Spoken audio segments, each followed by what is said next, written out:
What's good, everybody? It's your boy O'Shea Duke Jackson back at it again here on the King on the YouTube channel.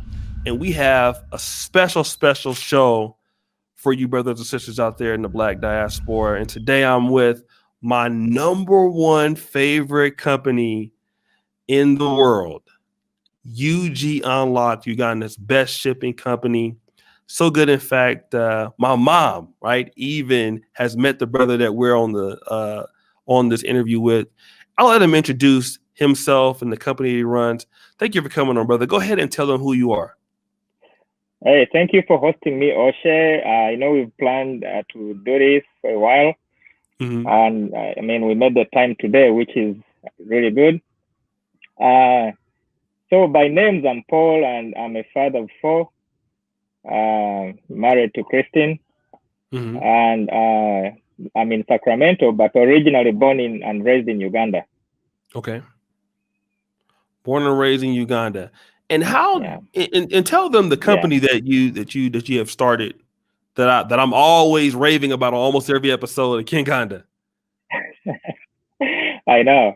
So the company is called UG Unlocked. And just to break that down, UG is for Uganda, right? And the Unlocked, just speaks for itself. So once I started, before I started this business, I was thinking about the most appropriate name for the company, because I knew before I left Uganda is a landlocked country. And, to get anything in there that is not manufactured within Uganda, you have to import it. So by unlocking Uganda, what I meant is, now Ugandans have access to the rest of the world and in US in particular. So that's how I came up with the name UG Unlocked. So most people sometimes call it Uganda Unlocked, but UG Unlocked to keep it short. When I was coming up with names, actually, one of the challenges was like I needed a name that could speak for itself without me having to explain it too much. So one of the names I had in mind was really long. It was buy from USA, receive in Uganda. So that was really long, right? So I thought that's not gonna work. So what I thought is, this could be a slogan for the company. So the name UG Unlocked, and then the slogan is buy from USA, receive in Uganda.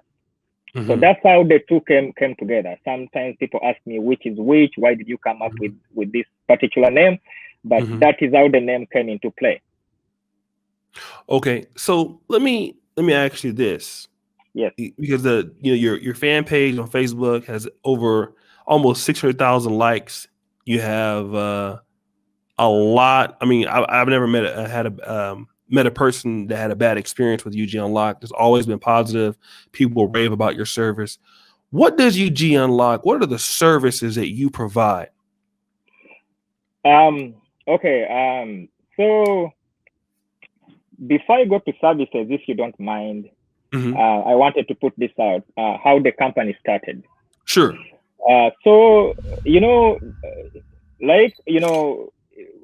this company, UG Unlocked, started as a way of solving a problem. Like I said, I was born and raised in Uganda, so there are times in Uganda where you could try to find like the smallest item, a $1 or $2 item on the market, but you could not find it. It could be as small as a USB or, a charger.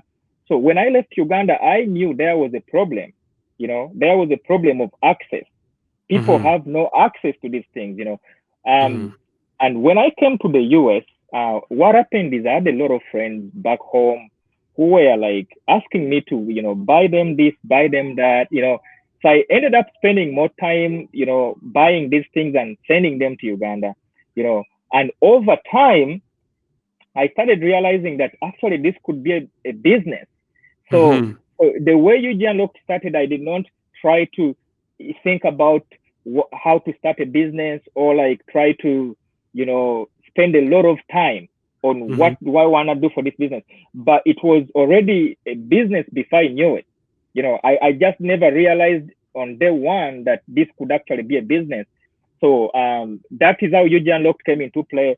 So I just, one of the days I was thinking, how many packages have I sent out to different people, friends? And these were just friends. So I was thinking, if these are just friends, there must be a lot of other people elsewhere that might need the same service. And so thinking that way, I was like, how best can I present this business to the people?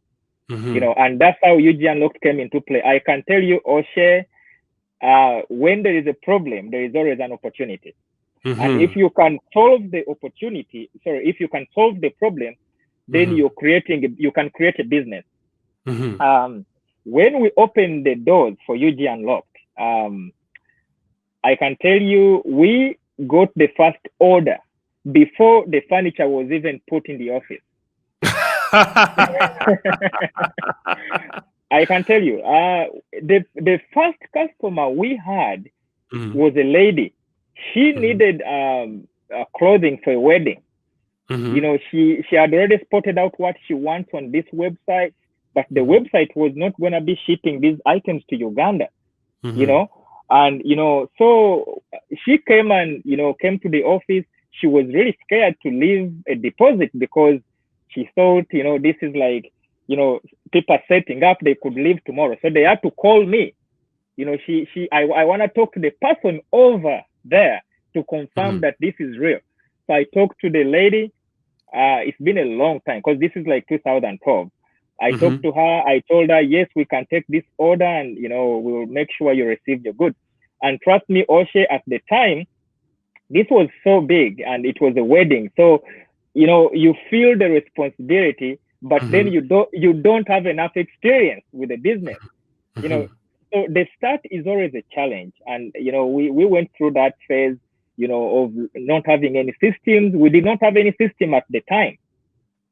So somebody comes in and they want to order something. It's all like written in a book or like somewhere, in an email, but you don't have a central system to keep track of all these things. So, that was a big mess, but we handled the business, because when this business started, one of the things I have to say, we did not think about how much we want to make out of the business.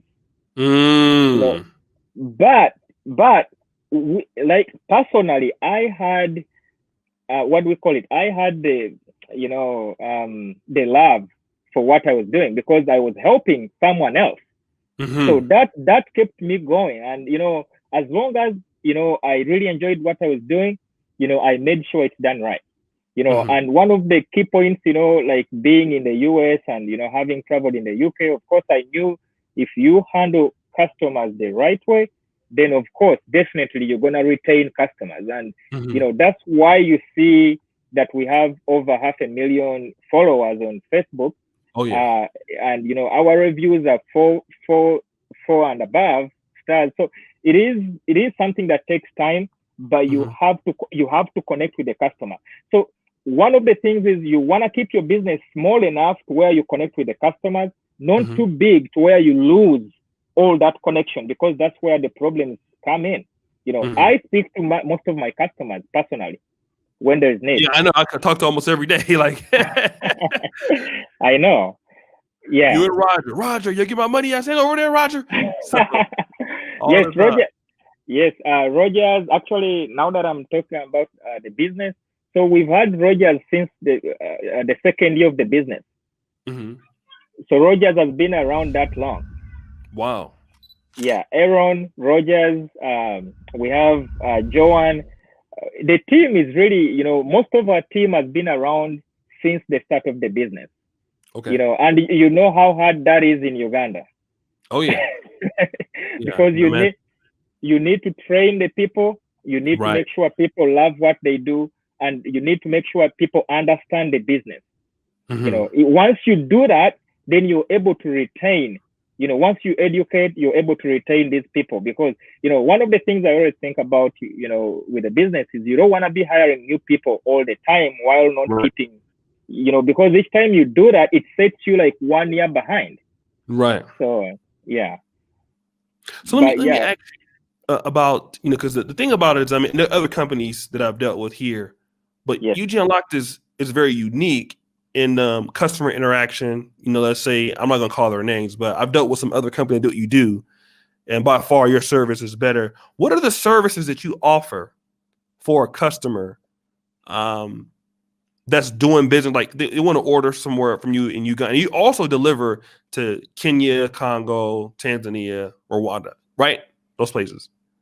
So when the business started, the number one service we're doing was actually sourcing out these goods for our customers. Because one of the other problems I did not mention in the start is at the time in 2012, most of the credit cards in Uganda were not able to purchase anything online. So, I mean, Wow. yeah, when you talk about, Africa has been neglected when it comes to all these big companies, because, you find that somebody has, I don't know what we used to call those credit cards before, but they were not good to do anything online. Like you could literally have the card, but you couldn't use it to do any online transaction. So I don't know whether that was the bank restrictions or it was whatever. But what I know is that was a huge problem. So customers, clients, came to us to solve that problem as well.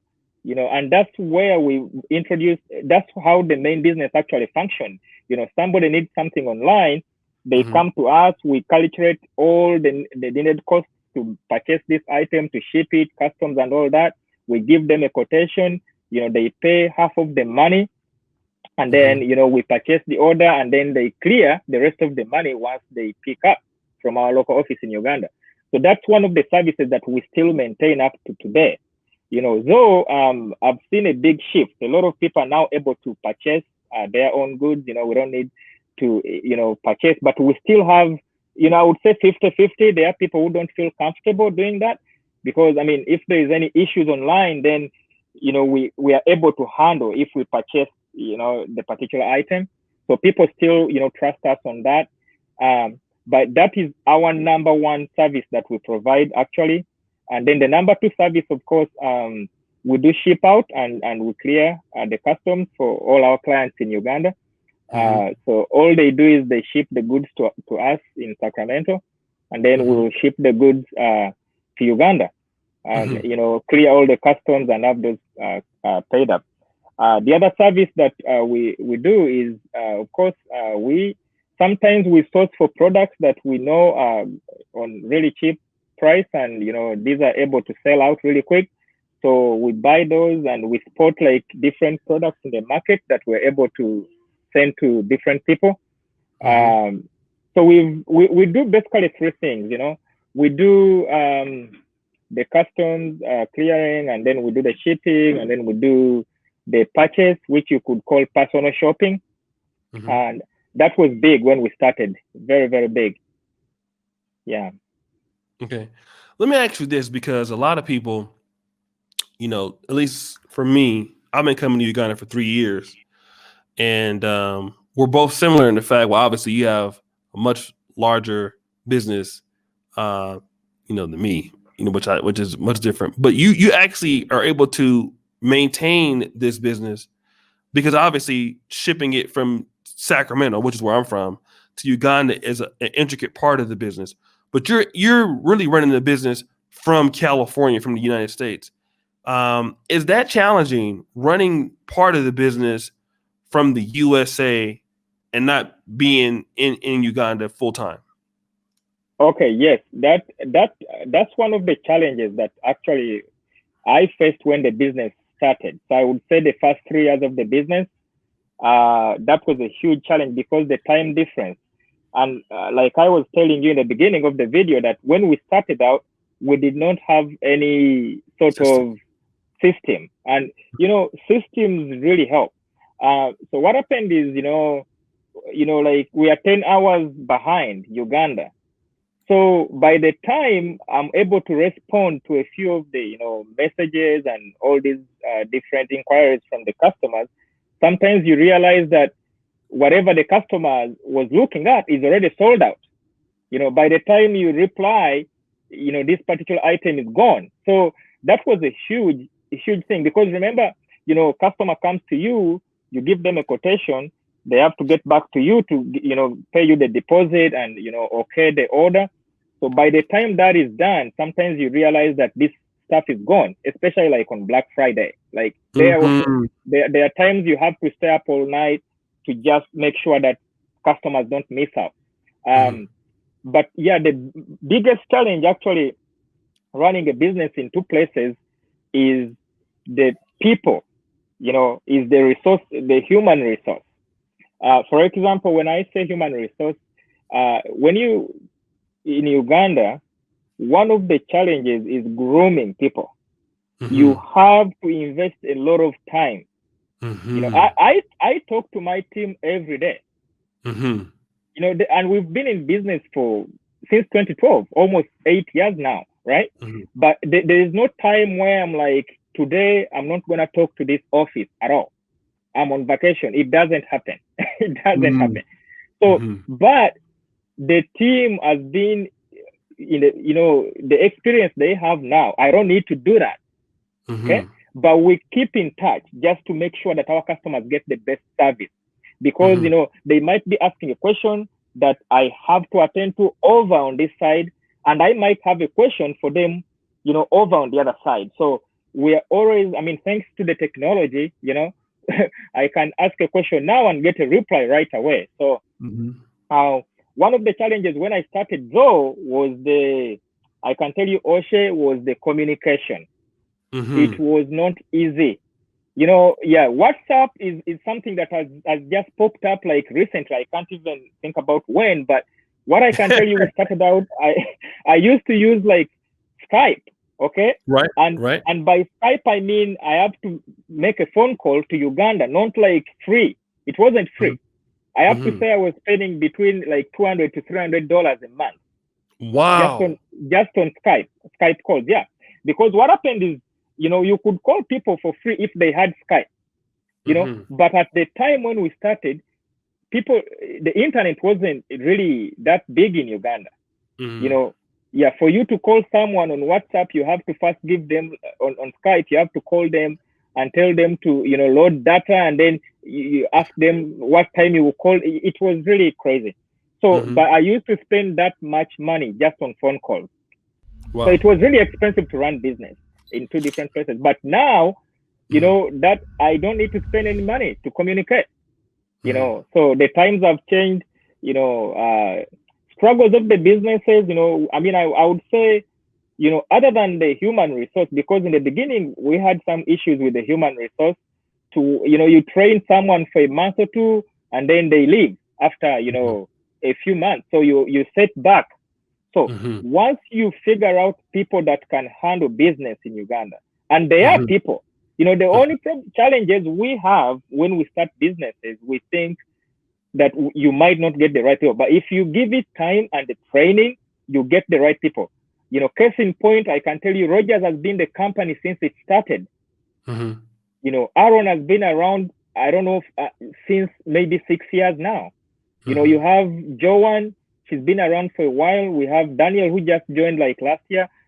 So, I mean, once you have the people, then pretty much that solves most of the problems, because, our business is customer service focused. Mm-hmm. So our problems will be focused around customer service. So somebody will say, I ordered this item, but I'm not seeing it in the system, or something is going on. We have to solve all those problems on a daily basis. Mm-hmm. One of the things I had in the beginning is I had to supervise people to do their work. You know, Mm-hmm. that was a huge challenge, because you wake up in the morning, in Uganda it's like late in the night, and you realize that somebody has not done their work. So you Mm-hmm. get on the phone call, hey man, I'm seeing like 100 emails. What is going on? And then, Mm-hmm. one of the reasons that people used to give was the internet was down. I mean, that was the easiest way out to, internet was down. And, maybe they are right, maybe not. But, as times have been changing, systems have improved, customer Mm-hmm. service has improved, and Mm-hmm. we still have challenges. But I have to say the challenges now, are challenges that any other business might have. They are not challenges that we have because we are starting business. Mm. Yeah. Let me ask you this because since COVID-19 has occurred, I know for a lot of businesses could have been affected. What about you? I know UG Unlocked was doing before COVID-19, was doing pretty well.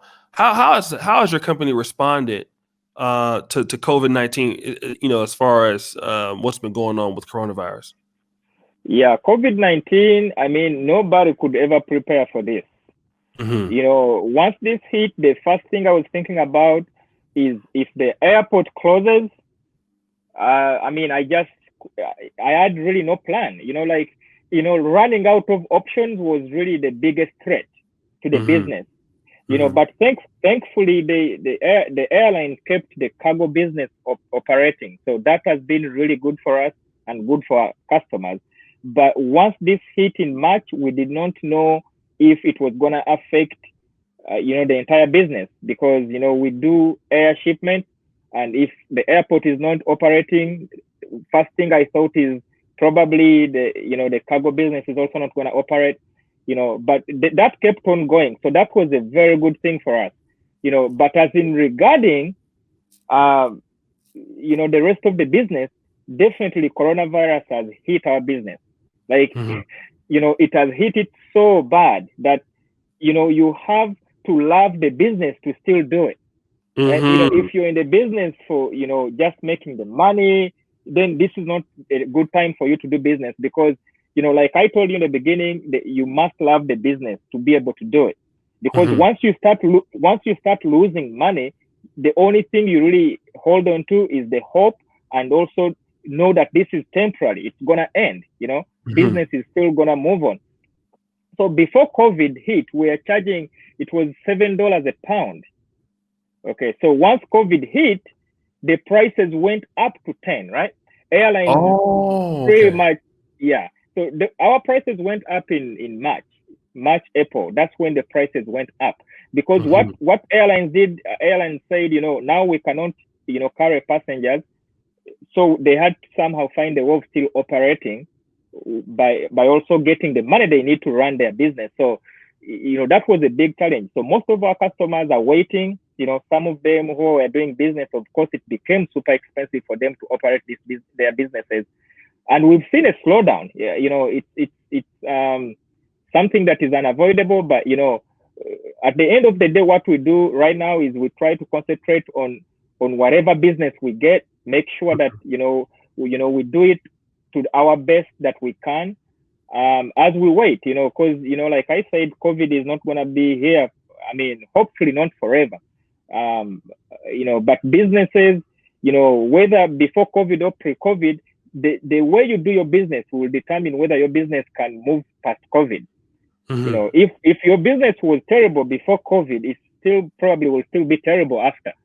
you know I'm telling you this because there's a lot of companies that use the COVID time, to Mm-hmm. tell customers, oh, this is because COVID, this is because COVID. Like I've seen a bank here, in Sacramento that has closed most of its branches, and the reasoning is, to protect customers. But these branches have closed permanently.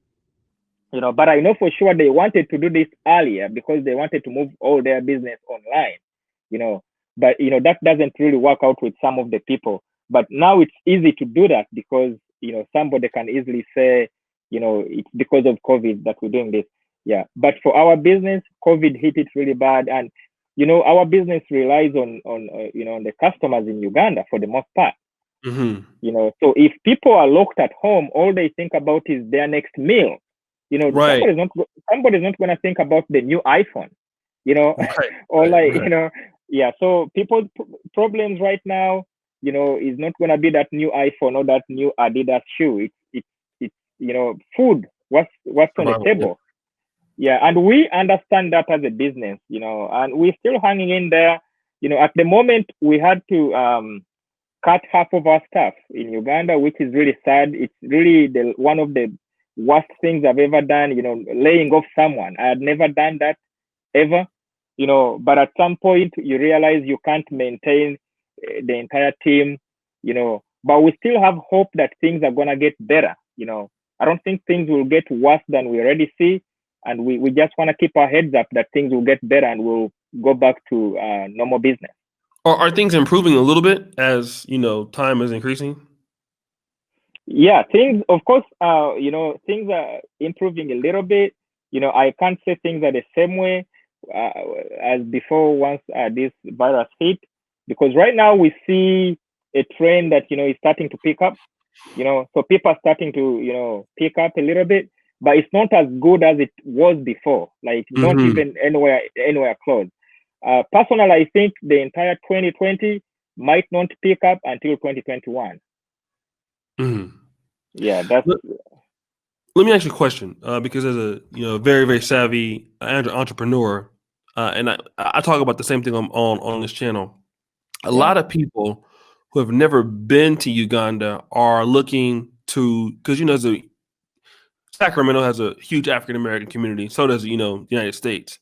You have many African Americans trying to um, pick a country where they can live, the Caribbean, stuff like that, and Uganda is an option. Do you think there's going to be opportunity, even though coronavirus has hit, and for a person that hasn't lived in this market, like you're Ugandan, so obviously you've lived here, you understand Uganda. What about a person who wants to come and do some things in Uganda, but they are not Ugandan?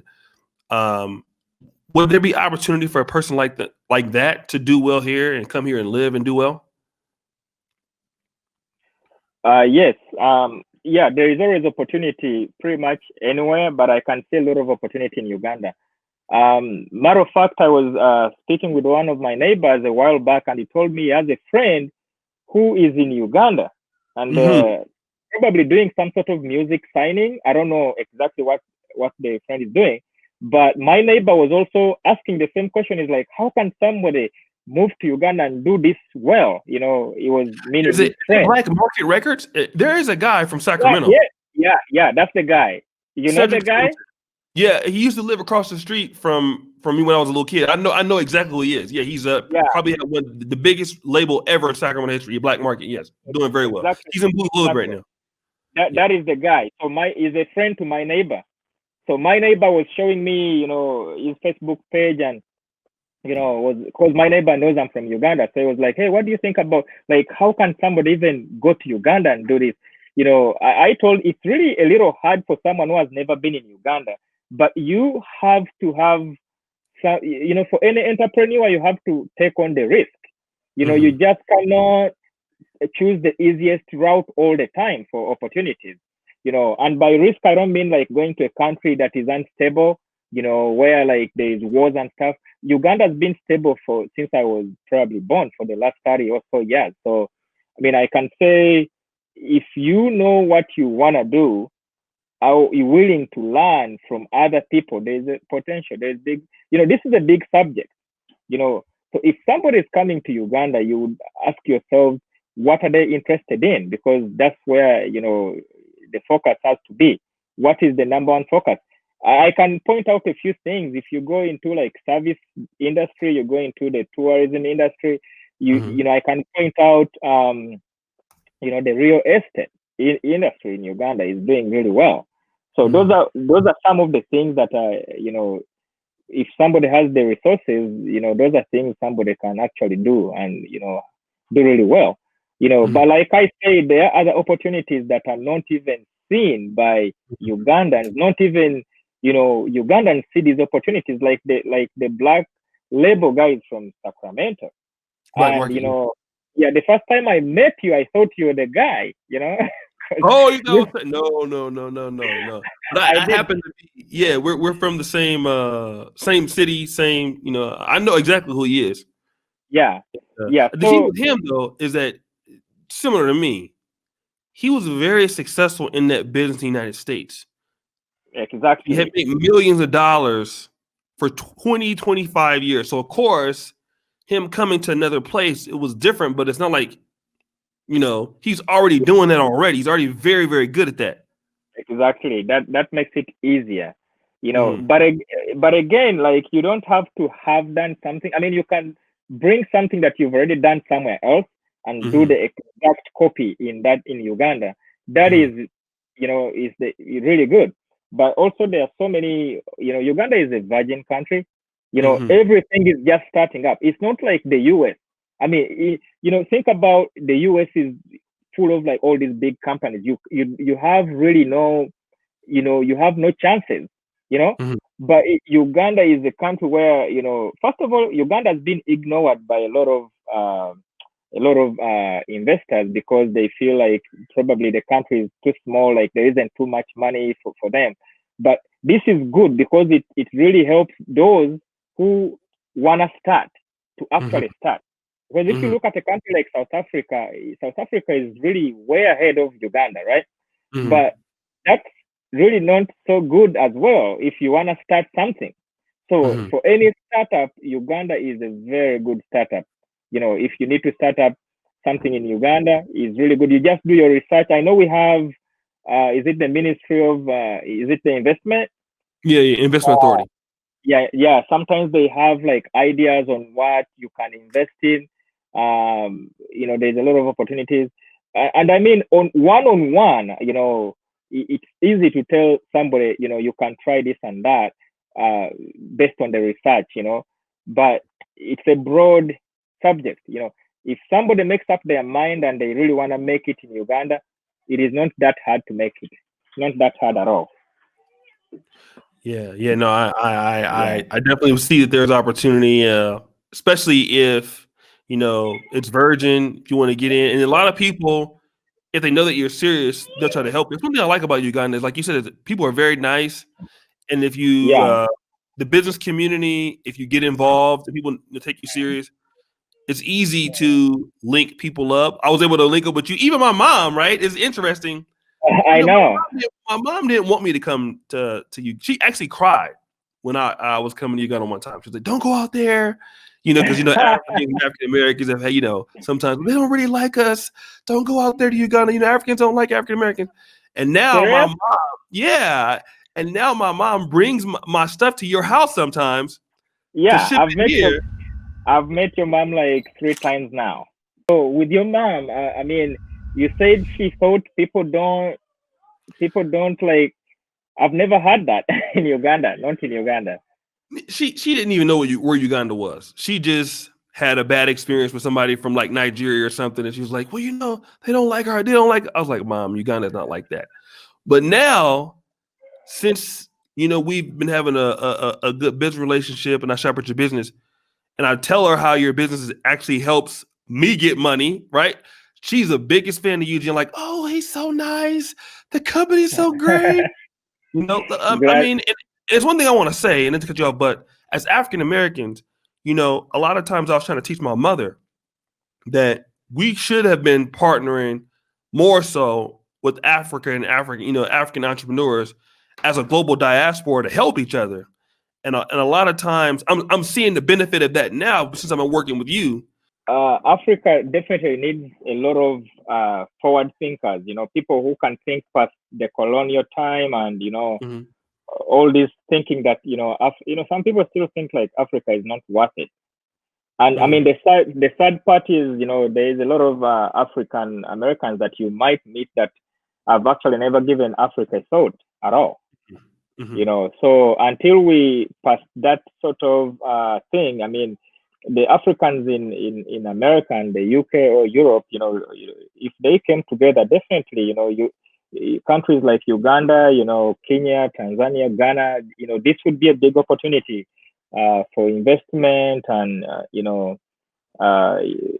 this would help Africa, especially in terms of cash flow. But I have to point out one thing, Oshe. I think the question should be, Mm-hmm. the governments in Africa should be doing more, Mm-hmm. to help, the African diaspora, to build Africa.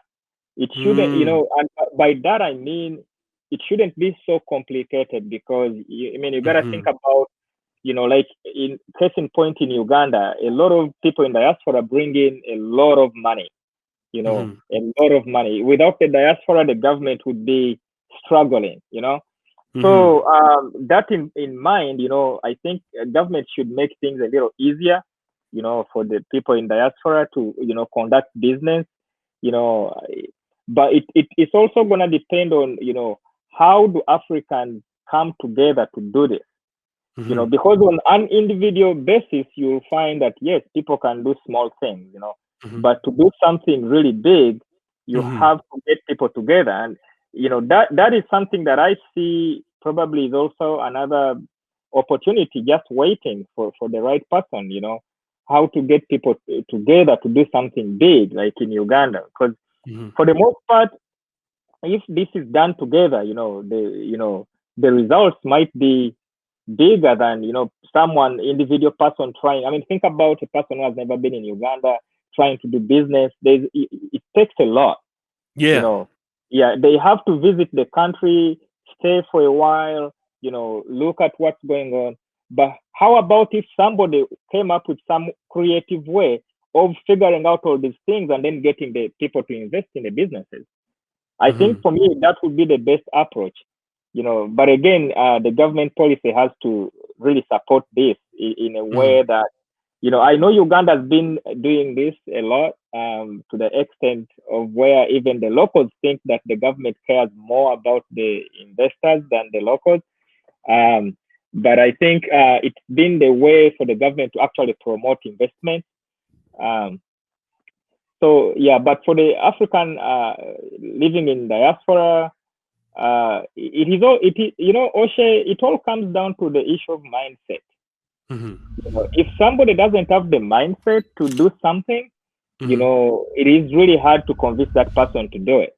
Yes. But if somebody is already thinking about it, then it's easy. It is easy. Yes. Whatever you put on a table, somebody will give it a thought, and somebody will be willing to, talk to you more about that.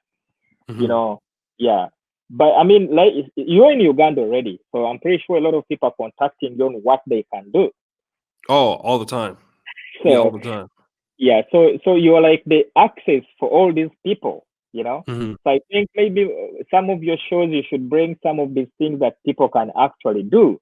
There's a lot of things that people can do, but they need to be showcased.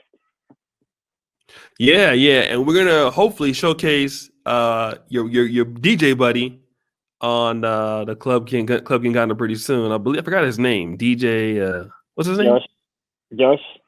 Josh. All right. So Josh, Yeah. shout out to you, Yeah. Josh. Well, Paul, I know you're a very, very busy person. You're solving the because you're not only delivering in Uganda, but to Congo, Tanzania, Rwanda, and Kenya also too, right? So for the moment, I have a partner who in Congo. She does handle that part of the business. For now, we do Congo and Uganda. We used to do Rwanda, but we paused Rwanda for a while. Just because we did, the setup wasn't as good as it was, and at the time, we didn't have the best resources to handle that part of the business. But yeah, moving forward, we're thinking about actually going back to all these African countries, like I was talking to you earlier. Right. We just want to build something bigger, much bigger than Uganda. And this will pretty much have no borders. Like, you don't need to be in Uganda to do business with us. It will be worldwide, but the focus is going to be on Africa. Okay. So if they want to, for people in Uganda, because a lot of people, I don't know if people have heard about you from America, but if you're Ugandan watching this, if they want to find out how to order things from UG Unlocked, and I can say, UG Unlocked is a great business. It's solving many of my problems. We have like my mic here, the other one, and I got this strictly from Paul. Actually, my mother delivered this to your house, and then you shipped them here. So thanks, Mom. So you have a really good service, and you do really work with your customers. Martin over at PC Gamers Hub, he buys a lot of stuff from you guys for many years, and he's very, very happy with it. Tell people where they can reach you, and where they can reach where they can find your site or find your Facebook and in order with you.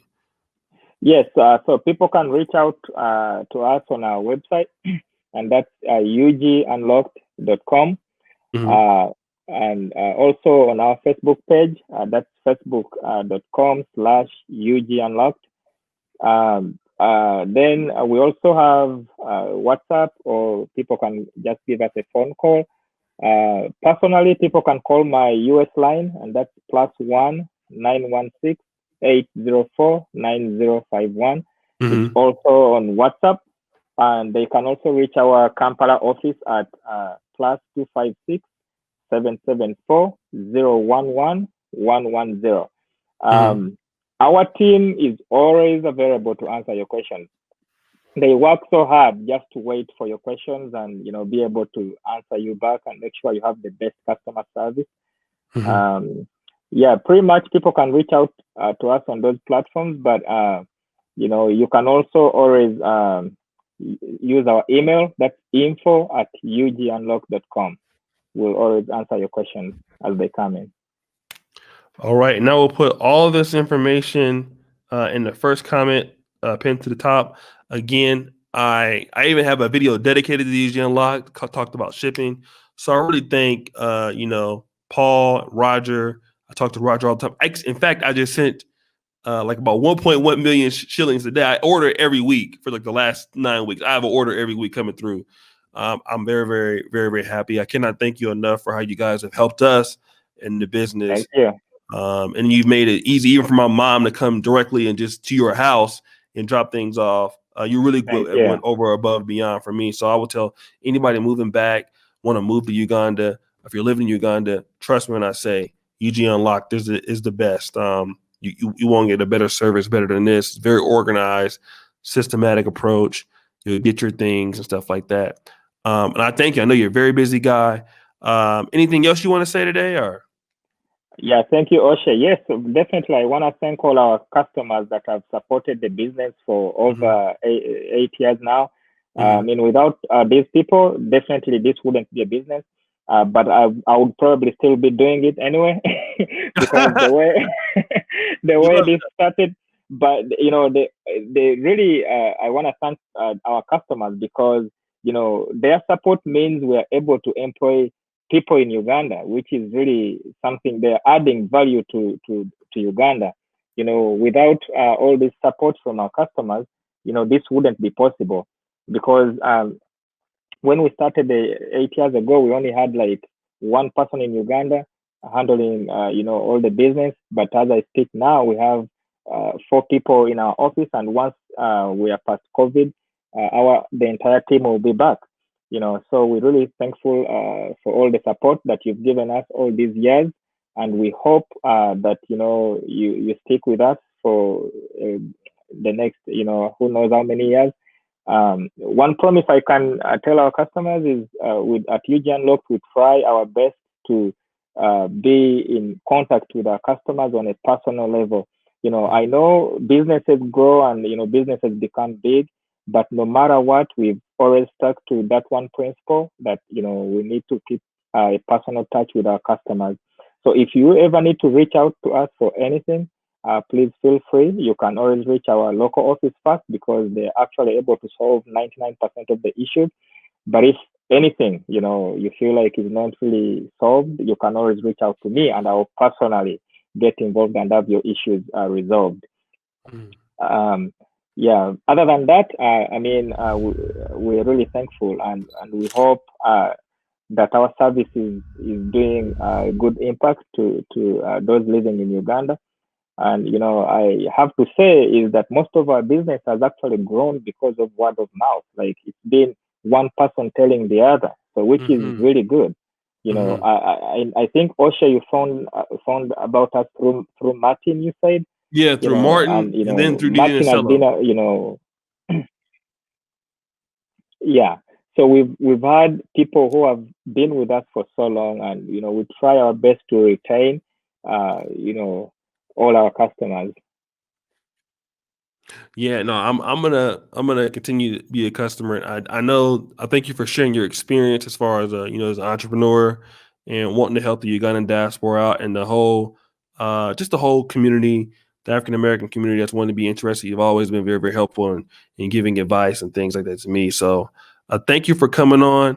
We'll see how good this does. Maybe I can get you another month. We come back and talk about solving issues and some strategies because you're really, really savvy at helping entrepreneurs solve problems that help them earn and sustain. So I really Yes. like that part about you. And Oshe, before we end this, if I can put this out, I can Sure. tell you, for someone who is looking for what they can do in Uganda to solve, solve a problem, to actually also make a business. Personally, this is something I've always wanted to do, but I don't think I'm ever gonna do it because, like I said, you must love what you do.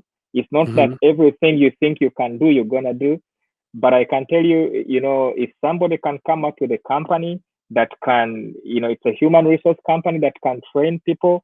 And, if like a business like mine needs like employees, I go to this one company to source all my employees. That is a business that is pending in Uganda. I don't know if someone is doing it already, but from what Hmm. I know is I don't see anything like that in Uganda. Hmm. And you got to think about all these businesses that are potentially going to start up. They will need these people. You know, one thing I have to say is that, it takes a lot of training to train someone in Uganda to understand customer service because, the way we grow up in Uganda, we don't really grow up with all these, customer service is fast, customer service is number one. This is a British, it's a Europe and US thing. So Hmm. sometimes you might think that a person in Uganda is not offering the best customer service, but it's because they are not really trained to do it the way you expect it to be. So if anybody is working, you could start that. I mean, I can point out, some companies that started, just by solving, issues like this that I'm talking about, Safe Border. Safe Border, I sent in their computer equipment, when they started you Hmm. know yeah, so they started like not more than, I would say, 6 years ago. So they were Hmm. solving a problem. I've seen another person who started a business that handles real estate management, Hmm. and is very organized. I've had really good reviews from one of my friends that uses his service, and is also from the UK. So I mean, for those people who are still thinking, what can I do, I would say the service industry is really full of opportunities right now. Hmm. Yeah. Yeah, yeah, very, very, very, very good opportunity to service industry. So I hope Yeah. you guys listen to those nuggets at the end from a successful, businessman with the largest probably shipping company that's Ugandan based. Don't believe me? Go to UG Unlocked on Facebook. You'll see he has over 600,000 likes with many, many ratings over the years. And Paul, I do thank you. I'll be looking for some of my things next week. Thank you for these Shure mics, right? So we're now using them on our podcast and everything. And guys, make sure you like, comment, subscribe, hit the bell. Again, thanks to Paul, Eugene Unlocked, and keep it real, King Ghana forever. We out. Thank you, Eshe. Thank you. Peaceful. Thank you so much. Hmm.